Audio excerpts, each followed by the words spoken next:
بسم الله الحمد لله والثناء لله والصلاة والسلام على رسول الله وعلى آله وصحبه ومن والاه ما بعد.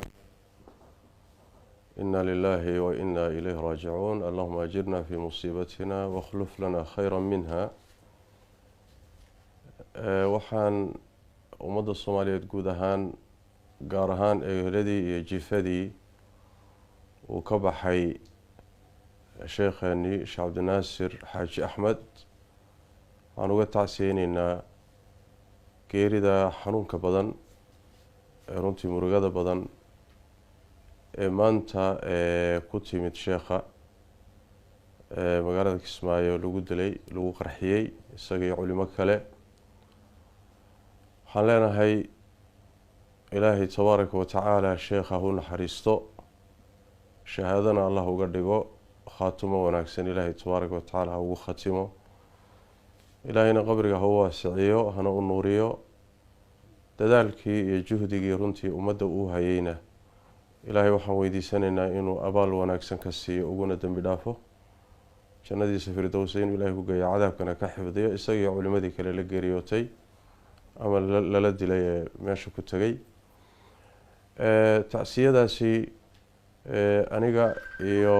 muasasaadka dacwada iyo inta waxgaradka ah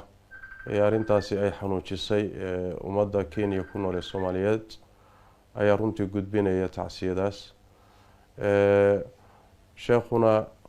runtii wuxuu ka mid ahaa ilaahay baa tabaaraka wa tacaala kolley cidna u ammaani mayno, isaga addoommadiisa yaqaana, laakiin sidaan ku naqaanay wuxuu ahaa culimada miisaanka culus ku leh runtii bulshada Soomaaliyeed dhexdeeda, adeega aada u fara badanna u haya tacliinta iyo dacwada iyo hami badanna xambaarsan. waxaa jira nin culimo ah oo sheekha oo wax yaqaana laakiin aan hami badan oo ummadda xambaarsanayn. Sheekh Cabdinaasir waxaan ku naqaanay inuu hami badan xambaarsanaa, dadaal badan runtii inuu ku bixiyey sidii ummadda wax loo bari lahaa, loo islaaxin lahaa, afkaarta iyo fikradaha khaldan loogala dagaalami lahaa. waddanku markuu burburay Yemen buu ka soo noqday, 30 sano tagtay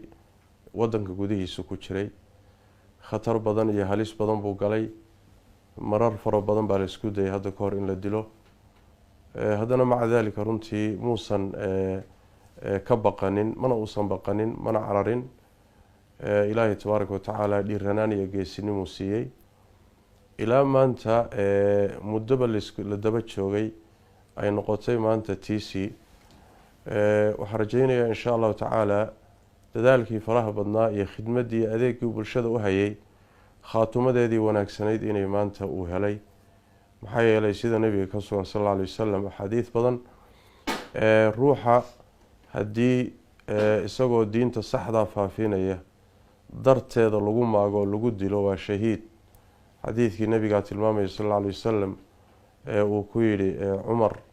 iyo cuthmaan iyo abubakr sidiiq uu nabigu ku yidhi buurta uxud iyagoo saaran buurtuu ku yidhi isdeji, waxaa korkaaga saaran sidiiq iyo 2 shahiid. labada shahiid waa cumar iyo cuthmaan, labadoodaba magaalada madiina lagu dilay, dagaal mayna ku dhimanin. marka shahaadada nabigu sal alla lay wasalam uu qiray waxa way xaqdarra lagu dilay. waxa loo dilayna dowrka iyo kaalinta ay bulshada u hayeen bay ahayd. ruux kasta oo muslima oo sidaasoo kale loo dilayna shahaadaan u rajaynaynaa insha allahu tacaala. marka sheekha khaatumo wanaagsan iyo shahaadaan u rajaynaynaa. ummadda Soomaaliyeedna runtii wuxuu ka mudan yahay waxa ugu yar waa inay u duceeyaan oo sheekha loo duceeyo. intuu waxbaray baa badan, maraakiistuu ka tegay baa badan, dadaalkii islaaxi iyo dhiig badan oo ummadda uu baajiyey baa iyo muxuu ahay badan.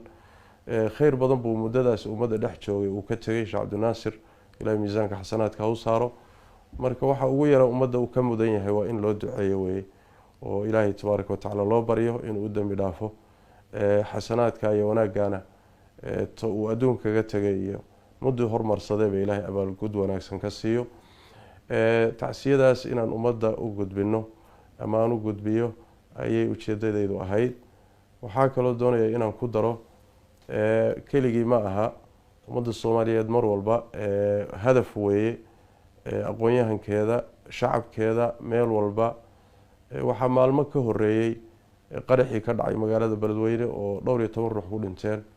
oo runtii aad iyo aad aan uga naxay dadkii dhiigoodii oo yaala in doorasho lagu dul qabsaday oo runtii arrin naxdin la ahayd Soomaalidu aad la yaabayso marka qaarkood qaab dhaqankeeda marka dadkaas dhammaan xaq darrada loo dilay muslimiinta ah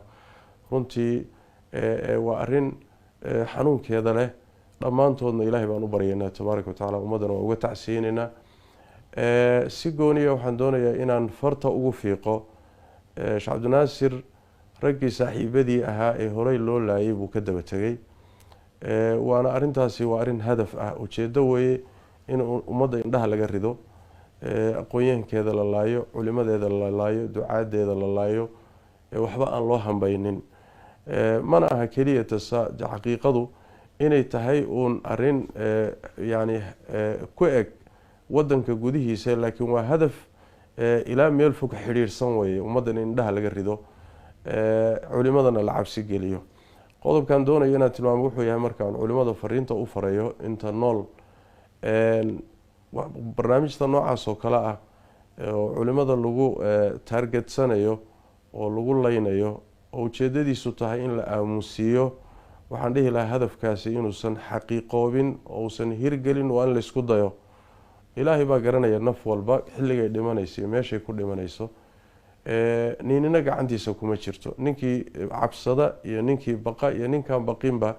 nin walba maalin buu leeyahay waqti buu leeyahay meel ku dhimanaya waa leeyahay sabab uu dhimanayana wuu leeyahay marka inaan laga baqin muxuu ahaay ummadda adeegeeda afkaarta khaldan in la saxo dadka laynaya qarxinaya wax burburinaya afkaartooda iyo khaladaadkooda in ummadda looga digo inaan laga baqin risaalada iyo waajibka ilaahay na saaray tabaaraka wa tacaala in runtii wax weeyaan la guto aanan dhicin in yani cabsigelinta iyo argagaxgelintaasi inay hakiso dadaalkii ay culimadu ugu jireen in dadka la wacyigeliyo in la islaaxiyo in afkaarta khaldan iyo caqiidada khaldan iyo fikradaha khaldan laga saxo ninkii dooniba ha wato intaasi ayaan doonaya insha allahu tacaala inaan ummadda u jeediyo muxuu ahaayey dowrka iyo kaalintaana ilaahay waxaan weydiisanaynaa sheekhu uu ku jiray in bedelkiisa ummadda uu siiyo wixii uu ka tegay oo fataawi badan leh oo kutub badan leh oo tafsiir leh kutubta xadiidka leh fataawi fara badan oo ummadda uu jeediyey leh ummaddii waa ka faa'iideysatay ilaahay waxaan u weydiinaynaa mar kale iyo mar saddexaadba inuu miisaanka xasanaadka u saaro innagana ilaahay tabaaraka wa tacaala dariiqaas wanaagsan muxuu ahaayey diinta adeegeeda iyo ummadda adeegeeda inuu ilaahay nagu dilo khaatimo wanaagsanna nagu siiyo. Assalaamu calaykum waraxmatullahi wabarakaatu.